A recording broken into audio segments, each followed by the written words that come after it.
चलिए अब आपको राजस्थान लिए चलते हैं। दरअसल उत्तर प्रदेश की राजनीति के बाद में राजस्थान की बात करना भी जरूरी है।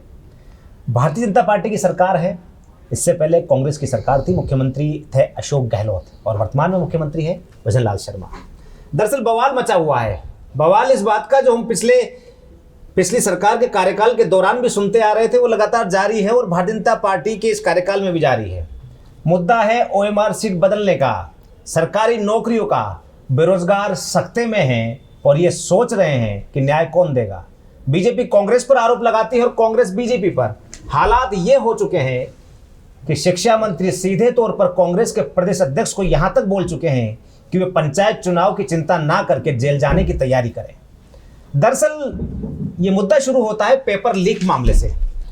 कांग्रेस सरकार के समय जिस तरीके की स्थितियां हुई और बेरोजगार आंदोलन पर उतरा, उसके बाद में स्थितियां यहां तक बिगड़ी कि कांग्रेस को सत्ता से पदच्युत होना पड़ा, सत्ता गंवानी पड़ी, क्योंकि बेरोजगारों का एक बड़ा लवाजमा सरकार के खिलाफ खड़ा हो चुका था। भारतीय जनता पार्टी ने अपने चुनावी घोषणा पत्र में ये वादे किए कि वो बेरोजगारों के साथ न्याय करेगी और जो पेपर लीक माफिया है उनको उनकी धरपकड़ करके उनके खिलाफ एक्शन लिया जाएगा। अब सीधे तौर पर आरोप प्रत्यारोप की राजनीति शुरू हो चुकी है। दिलावर डोटासरा को टारगेट करते हैं, राजेंद्र राठौड़ इस लड़ाई में बीच में कूद पड़ते हैं और वहीं जवाब आ जाता है पूर्व मुख्यमंत्री अशोक गहलोत का। मेरे सहयोगी उमंग माथुर मेरे साथ मौजूद हैं जो राजनीति की बीट देखते हैं। उमंग जी, कुल मिलाकर के न्याय ना कांग्रेस में मिला ना बीजेपी में मिला। हालात ये है, बेरोजगार आज भी चौराहे पर है, आंदोलन की तैयारी चल रही है। जितने भी छात्र नेता है या बेरोजगार संघ से जुड़े हुए नेता है, एक बार फिर से सड़कों पर उतरने की तैयारी है। न्याय कब मिलेगा? हालात क्या हैं? बहुत बुरे हालात कहे जाते हैं। बिल्कुल राकेश जी, आपने अपना स्टेटमेंट जिस वाक्य से आपने शुरू करा, कहीं ना कहीं मैं आपके साथ पूरी तरीके से सहमत हूँ। दोनों ही पार्टियां, भले ही हम राजस्थान की बात करें, पूरे देश भर की बात करें, बेरोजगारों, गरीबों, महिलाओं, किसानों को लेकर बात करती हैं। चुनाव भी लगभग इन्हीं के मुद्दे पर लड़ती हैं, सरकार में भी आ जाती हैं। लेकिन कहीं ना कहीं ये तमाम जो लोग हैं, भले वो बेरोजगार हो, किसान हो, महिला, सुरक्षा की बात हो, वो हमेशा एक चुनाव के बाद दूसरे चुनाव, फिर तीसरा, फिर चौथा, फिर पांचवा, न जाने से कितने चुनाव हो गए, वो हाशिए पे जाके खड़े हो जाते हैं। और राजस्थान में जब से भजनलाल शर्मा जी की सरकार आई है, हालांकि 326 परीक्षाएं आयोजित की गई क्योंकि पेपर लीक का मुद्दा है, उनमें से अभी तक एक भी पेपर लीक नहीं हुआ। ये कहना है सरकार के तमाम मंत्रियों का और खुद भजनलाल शर्मा जी का। और एक निजी चैनल पे हमने देखा था किस प्रकार से राज्यवर्धन राठौड़ ने भी इस बात को पुख्ता तौर पर बोला था कि आप एक भी पेपर लीक अगर हुआ हो तो आप मुझे बताएं। लेकिन मुद्दा राकेश जी कहीं ना कहीं यहाँ पर जो आप भी कह रहे हैं, पेपर लीक का इतना बड़ा नहीं है जितना बेरोजगारों को उनका हक दिलाने का है। भले ही एसआई भर्ती रद्द करने वाले बेरोजगार हो, एसआई भर्ती यथावत रखने वाले बेरोजगार हो, यूनिवर्सिटी, राजस्थान यूनिवर्सिटी के अंदर आरएस परीक्षा स्थगित करने वाले बेरोजगार हो, या फिर राजीव गांधी युवा मित्र वाले बेरोजगार हो, ये तमाम बेरोजगार आज अपने जो कि वो खुद कहते हैं, कभी पेपर आउट होते थे, अब ओएमआर सीट बदल रही है और अब ओएमआर सीट में नंबर बढ़ा दिए गए हैं। इसको कौन भुगतेगा? वो बेरोजगार क्या करेगा? इसमें भारतीय जनता पार्टी की बात करें या कांग्रेस की बात करें, किसकी बात करें आप? मैं आपसे भी इस चीज को कहीं आपके ऊपर भी छोड़ता हूँ। ये चीज सबसे बड़ी बात यह है कि तमाम लोगों ने, या बेरोजगारों की बात यहां पर हो रही है, बेरोजगारों ने बीजेपी को अपना मुखिया चुना तो सरकार बना दी, लेकिन स्थितियां वही की वही हैं। बेरोजगारों ने कांग्रेस को चुना, सरकार बना दी, लेकिन स्थितियां वो की वही है। आखिर में यह तय हुआ कि बेरोजगारों के बीच में से एक नेता छात्र नेता के तौर पर या बेरोजगार युवा संघ के नेता के तौर पर सड़क पर उतरेगा, उसके पीछे बेरोजगारों का लवाजमा होगा। लेकिन स्थितियां तब भी नहीं सुधरी। अब ओएमआर सीट बदलने का मामला आ गया है।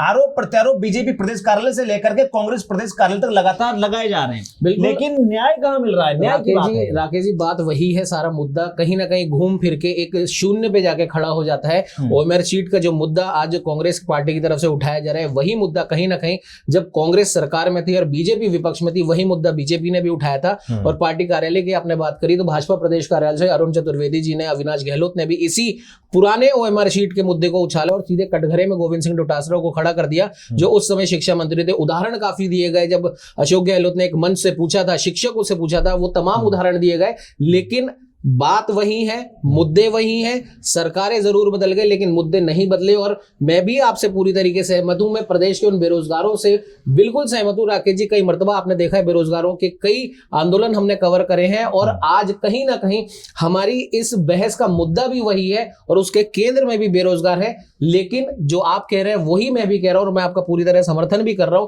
कि आज सरकार से बेरोजगार सवाल कर रहा है। जिस बेरोजगार ने भाजपा सरकार को, भजनलाल जी को कुर्सी की चाबी सौंपी है, वो ऐसा कहते हैं कि हमने हमारा मुख्यमंत्री चुना था, हम भजन लाल जी को हमारा मुखिया मानते हैं और हम हमारे मुखिया से सवाल कर रहे हैं कि आखिर हमारा क्या दोष था। क्या हमारा ये दोष है कि हमने आपका साथ दिया? कहीं ना कहीं आप एक ढिंडोरा सा आप पीट देते हैं कि 2 साल में 326 पेपर हुए और एक भी पेपर लीक नहीं हुआ, लेकिन अब ये OMR का जिन एकदम वापस से बाहर निकल कर आ जाता है। इसका जवाब कौन देगा? इस यक्ष प्रश्न का जवाब शायद कैबिनेट के किसी मंत्री के पास नहीं है। अगर हम उनसे सवाल भी करते हैं तो वो वापस पिछली सरकार के उन मुद्दों पर चले जाते हैं, लेकिन वर्तमान के परिप्रेक्ष्य में कोई जवाब देने को तैयार नहीं है। चलिए पहले आपको ये चीज बताते हैं कि दरअसल जो बयानबाजी का दौर है उसमें किसने क्या कहा। सबसे पहले मदन दिलावर ने सीधे तौर पर शिक्षा मंत्री, उन्होंने स्पष्ट रूप से ये कहा कि डोटासरा पंचायत चुनाव की चिंता छोड़े और जेल जाने की तैयारी शुरू करें, क्योंकि ये जांच की आंच उन तक पहुंचने वाली है।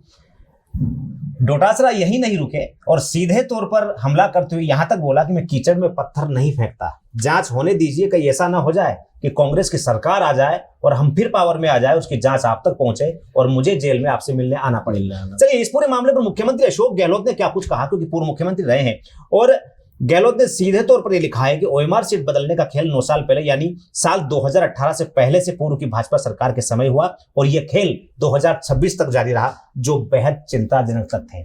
मैं बयानों पर ज्यादा चर्चा या जिक्र इसलिए नहीं करता हूं क्योंकि इनकी राजनीतिक मर्यादाएं होती है और इन राजनीतिक मर्यादाओं के आधार पर एक दूसरे पर यह आरोप प्रत्यारोप की राजनीति की तरफ ये सारे काम करते हैं। इनमें इनकी सत्ता का सुख छिपा होता है, ये सत्ता की कोई कमजोरी को सामने लाना होता है, तो तमाम राजनीतिक जो दावपेच है वो चलते हैं। लेकिन मेरा सवाल आज भी वही है, तमाम लोगों से, मेरे दर्शकों से, तमाम मेरे साथियों से, तमाम मेरे बेरोजगार साथियों से, क्या वाकई में जो स्थितियां बन रही है राजस्थान की, जो राजस्थान शिक्षा के क्षेत्र में अग्रणी माना जाता था, तमाम सरकारों की इसमें बात की जा सकती है, कांग्रेस के दौर में भी एक अच्छा शिक्षा को लेकर के अच्छा काम हुआ, बीजेपी के दौर में भी अच्छा काम हुआ, लेकिन क्या वाकई में जो स्थितियां कभी बिहार जैसे राज्यों में हुआ करती थी, जहां पर पेपर लीक हुआ करते थे, जहां पर बाकायदा जिनके पेपर लीक के जो स्कैंडल है पूरे मीडिया की खबरें हुआ करती थी, सुर्खियां हुआ करती थी, रेलवे स्टेशनों के चक्के तक जाम कर स्टेशन के चक्के तक जाम किए जाते थे, आज वो स्थिति राजस्थान में बन रही है। मेरी संवेदना या चिंता सरकारों को लेकर नहीं है, मेरी चिंता उस नौजवान से है, उस युवा से है जो लाखों रुपए खर्च करके उधार पैसे लेकर के राजधानी के उस इलाके में पहुंचता है जहां पर महंगी महंगी कोचिंग से वो साल से 1.5 साल तक वहां पर किराए का रूम लेकर के तैयारी करता है। जब अंत में जब एग्जाम होता है शायद उम्मीद होती है कि मेरा परीक्षा अच्छा हुआ है और उसके बाद में शायद मुझे नौकरी मिल जाएगी, तो जो पैसा उधार लिया है मैं उसे चुका पाऊंगा। इसमें एक चीज में राकेश जी माफ कीजिएगा, आपको बीच में टोक रहा हूं, इसमें एक संवेदनशील बात और मैं इसमें जोड़ना चाहूंगा इन्हीं बेरोजगारों को लेकर। दिसंबर में भजनलाल जी की सरकार बनी और उसी दिसंबर में सबसे पहला फैसला क्या होता है, राजीव गांधी युवा मित्रों को उनके जो जिस पद पर वो थे 5,500 की वो संख्या थी, उन्हें उस पद से हटा दिया जाता है, ये कहकर कि ये कांग्रेस की विचारधारा को ये आगे बढ़ाने का काम करते हैं, कांग्रेस की विचारधारा का ये प्रचार करते हैं। जबकि हकीकत ये है कि राजीव गांधी, ठीक है उसके नाम के आगे जरूर राजीव गांधी लिखा है, लेकिन ये पूरा का पूरा कंसेप्ट वसुंधरा जी की सरकार में आया था और ये वो युवा थे जो सरकार की योजनाओं को, अंत्योदय की बात भाजपा करती है, अब किसी की हम आलोचना नहीं कर रहे, लेकिन अंत्योदय की जो बात भाजपा करती है उस अंतिम पायदान तक सरकार की हर योजना को पहुंचाने का काम ये युवा मित्र करते थे। और सबसे दुखद बात यह है कि अब उन 5,500 युवा मित्रों में से 6 युवा मित्र काल के गाल में समा चुके हैं। किसी ने सुसाइड करा, कोई टेंशन के मारे, अपने भविष्य की चिंता के मारे किसी को हार्ट अटैक आया। ऐसा ही बढ़ती यथावत की भी मैं अगर बात करूं, मैंने वो धरना प्रदर्शन मैंने कवर करा था राकेश जी, उसमें से भी कम से कम 3 जनों की हालत इतनी ज्यादा खराब हो गई थी और उसके बाद भी 2 लोग, उन ऐसा ही बढ़ती यथावत वालों में से 2 लोग काल के गाल में समा चुके हैं। RS मेंस के अभ्यर्थियों ने राजस्थान यूनिवर्सिटी में कम से कम 10 से 15 दिन से ज्यादा का उन्होंने धरना प्रदर्शन करा था। उसमें भी एक महिला की हालत इतनी खराब हो गई थी कि अगर उसी के साथ ही उसे कसम ना दिलाते तो शायद उसका भी नाम उस फहरिस्त में चढ़ जाता है जो बेरोजगारों के हक की लड़ाई लड़ते लड़ते यमलोक से धार गई। बात राकेश जी सिर्फ इतनी सी है, जरूर मैं ऐसा बिल्कुल नहीं कह रहा कि कोई सरकार युवाओं के बारे में सोचती नहीं होगी, लेकिन वो कब सोचेंगी, सवाल यही है, क्योंकि इतने युवा अपने हक को लेकर ना जाने कितने सालों से बलि चढ़ते जा रहे हैं, लेकिन न्याय उनको नहीं मिल रहा है। जिस नौकरी की, जिस हक की वो बात करते हैं, वो हक उन्हें नहीं मिल पा रहा है। हक मिलना चाहिए। और सबसे आखिरी बात ये है कि सरकारों को संवेदनशील होना होगा। देखिएगा, मैं उसी बात पर लौट करके आ रहा हूँ। मैं अगर मध्यम वर्गीय परिवार से आ रहा हूँ तो मेरा जो परिवार है, मुझे उसने कैसे पैसों का इंतजाम किया होगा, कैसे मेरी व्यवस्थाएं की होगी और शायद बेटा कैसे और राजधानी के उस क्षेत्र में पहुंचेगा जहां वो तैयारी करेगा, कोचिंग जाएगा और उसके बाद में जब उसकी कोचिंग पूरी होगी तो एग्जाम होंगे और एग्जाम के बाद जो रिजल्ट आएगा तो वो खुशी आएंगे और खुशी आने के बाद में जो तमाम पैसा उधार लिया गया है या वो चुकाया जाएगा, कैसे उसका मैनेजमेंट किया गया है उसको चुकाया जाएगा। लेकिन जब स्थितियां बने का एग्जाम देने के बाद में ये पता पड़े कोई हमारी सीट में गड़बड़ी हुई है, रिजल्ट जो है वो वाला नहीं आया है या पेपर आउट हो गया है, तो यकीन मानिएगा वो उस परिवार पर बहुत बुरी गुजरती है। आपकी राजनीति अपने लेवल पर हो सकती है, भारतीय जनता पार्टी या कांग्रेस की बात यहाँ पर नहीं हो रही है। यहाँ पर उस युवा बेरोजगार की बात हो रही है जो आज भी संघर्ष करने के लिए राजधानी की सड़कों पर दिन रात किताबें हाथ में लेकर के डोलता फिरता है।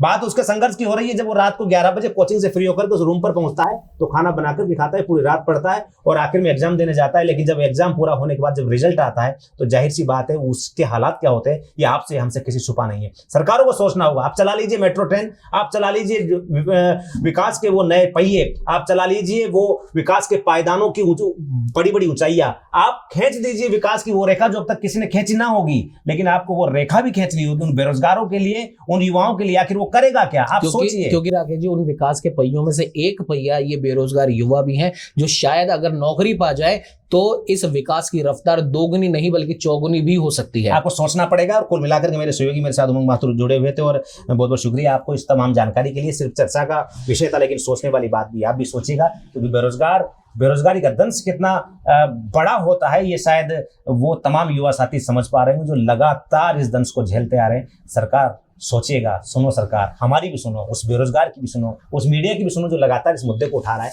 क्योंकि सुनना आखिर आपको ही है। अभी तक के लिए इतना ही। नमस्कार।